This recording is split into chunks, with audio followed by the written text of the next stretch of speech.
so full. I'm practically a blubber beast. Well, what's that? A creature from Fontaine with a super round belly. You've never seen a picture of one? Oh, it sounds so cute. Paimon can vouch for their cuteness. You can pat their belly and I'll even join in. That reminds me of my saurian companion. Her name was Emila. She wasn't the sharpest Tatankasaur, but she was incredibly brave. When there was nothing to do, she would lounge around the tribe without making a sound, even if you bumped into her. Sometimes visitors would think she was all passed out. But she was completely different once we were on the move. When she was little, I took her on all sorts of adventures. But saurians grow a lot faster than humans. Before long, she was the one dragging me all over the place. Wow, she must have been a great fighter to keep up with you. Yeah, she was tough. Veressa told me she was amazing in the final battle. I had to defend the stadium, so I never got the chance to see her one last time. It was a choice I had to make, but it was hard to accept. Sorry, I didn't mean to bring down the mood. I'll just get to the important part. I actually saw her in my dreams the past few nights. It felt so real, like it was really her. She gave me a ride, and we traveled all around Natland together. We were both so happy.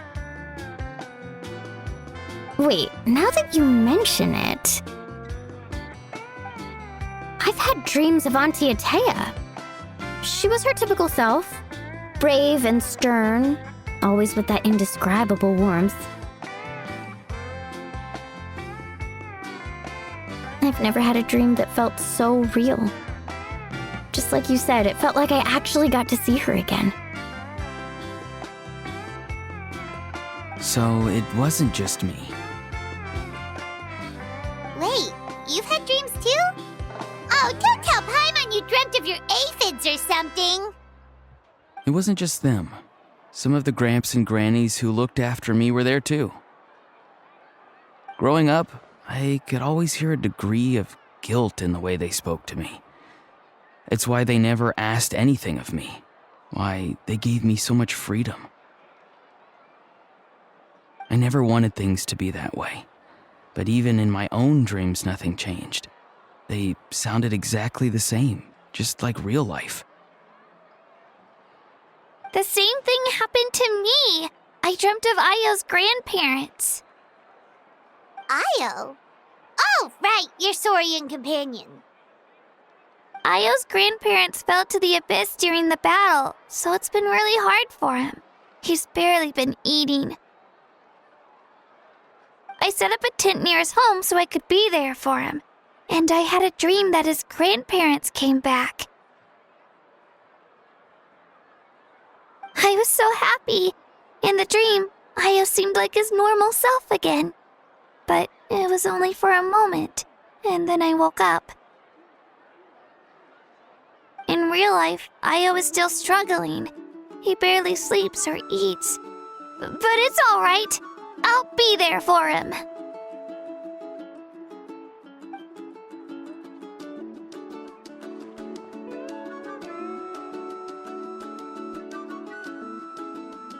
Traveler?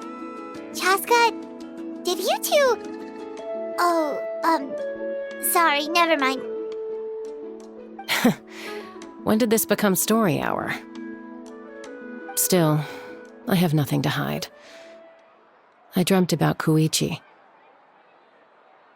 She told me I felt like a completely different person. She said I'm going down the right path, so she doesn't need to pick fights with me anymore.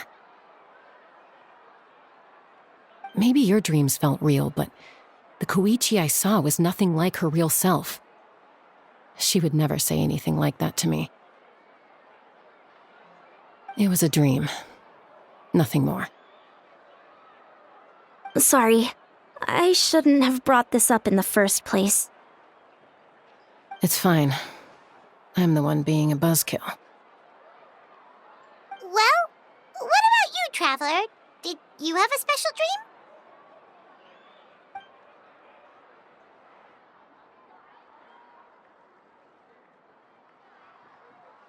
You're kidding.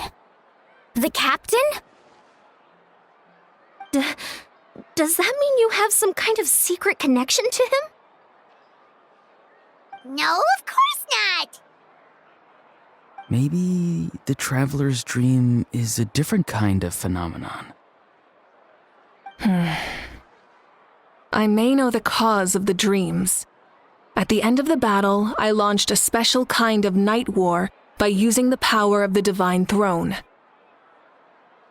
Its great power allowed the Ode of Resurrection to bring back all casualties, independent of the time of victory or the possession of an ancient name.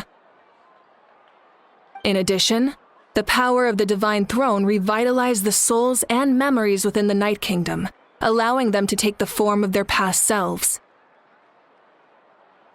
Even after the battle, that effect still lingers. That's why those you lost were able to reappear in your dreams. But I agree with Auroron. The Traveler's dream is likely a different matter. The shamans of my tribe often receive visions of the future through dreams. Is that what you're suggesting? Yes, exactly. So, the Traveler saw the captain's future? It's still unclear, but Granny taught me how to interpret dreams. Would it be okay if I tried to take a look? If I can observe your soul, I can find out the key elements of the dream.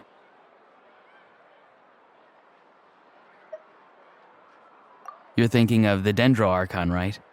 My tribe's power over dreams is nothing compared to that of an Archon. Observing the dreamscape requires a ritual and can only reveal static images. We also need the full cooperation of the dreamer. Otherwise, the process could be used to violate the privacy of others. I also have a fairly good understanding of the ritual. What do you say, Traveler? Should we start the preparations? Then I'll start getting ready. We'll carry out the ceremony somewhere else.